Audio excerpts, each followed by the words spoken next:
Salam sigap dan shalom. Renungan kita pada hari ini, Kamis 23 Juni 2022, berjudul Kita akan berakar dan dibangun dalam Dia.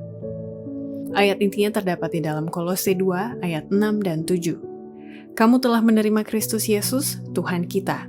Karena itu hendaklah hidupmu tetap di dalam Dia, hendaklah kamu berakar di dalam Dia dan dibangun di atas Dia.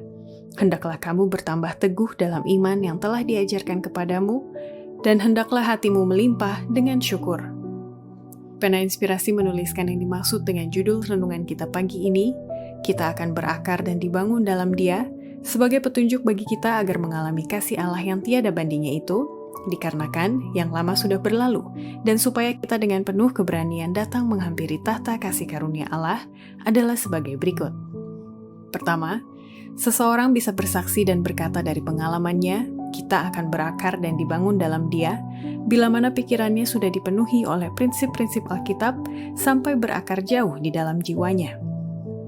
Bila mana pikiran dipenuhi dengan kebenaran Alkitab, prinsip-prinsipnya berakar jauh di dalam jiwa, dan pilihan dan cita rasa dikawinkan dengan kebenaran, maka tidak ada lagi keinginan terhadap literatur yang merendahkan derajat dan yang menggairahkan, yang melemahkan kuasa moral dan menghancurkan kemampuan yang telah dikaruniakan Allah untuk digunakan kepada yang berguna. Kedua, seseorang bisa bersaksi dan berkata dari pengalamannya, kita akan berakar dan dibangun dalam Dia, bila mana ia berakar dan bertumpu pada Kristus dan selalu mengkhotbahkan Kristus yang tersalib dan Kristus kebenaran kita. Satu-satunya cara dengan mana manusia dapat bertahan teguh dalam peperangan itu adalah dengan berakar dan bertumpu pada Kristus. Mereka harus menerima kebenaran sebagaimana yang ada dalam Kristus, dan hanya jika kebenaran itu disampaikan, maka hal itu dapat memenuhi kebutuhan jiwa. Mengkhotbahkan Kristus yang tersalib, Kristus kebenaran kita, itulah yang memuaskan jiwa yang lapar. Bila mana kita memperoleh perhatian dari orang banyak terhadap kebenaran pokok yang besar ini, maka iman dan pengharapan dan keberanian akan datang ke dalam hati. Ketiga, seseorang bisa bersaksi dan berkata dari pengalamannya, kita akan berakar dan dibangun dalam Dia, bila mana ia menerima panggilan untuk mewartakan terang besar yang berakar kuat dalam kebenaran dan memanfaatkan setiap kesanggupannya dan melatih setiap kuasa dan talenta yang dipercayakan kepadanya.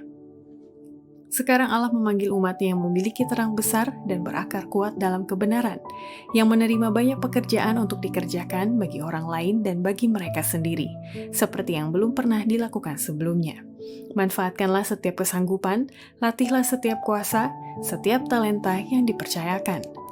Gunakanlah semua terang yang telah diberikan Allah kepadamu untuk kebaikan kepada orang lain. Janganlah mencoba menjadi pengkhotbah, tetapi jadilah pelayan-pelayan Allah. Keempat, seseorang bisa bersaksi dan berkata dari pengalamannya, kita akan berakar dan dibangun dalam Dia, bila mana orang itu menunjukkan sikap simpati dan melakukan penginjilan secara perorangan, dengan membangkitkan minat orang-orang dalam perkara-perkara besar tentang kehidupan kekal sehingga bibit kebenaran dapat berakar. Dalam rasa simpati seperti Kristus, kita harus mendekati orang-orang secara perorangan dan berusaha membangkitkan minat mereka dalam perkara-perkara besar kehidupan kekal. Hati mereka mungkin sekeras jalan raya dan nampaknya tidak berguna memperkenalkan juru selamat kepada mereka.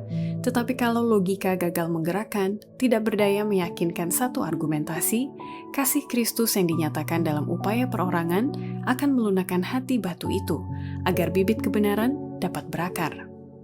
Demikianlah renungan kita pada hari ini, kiranya Tuhan memberkati kita semua.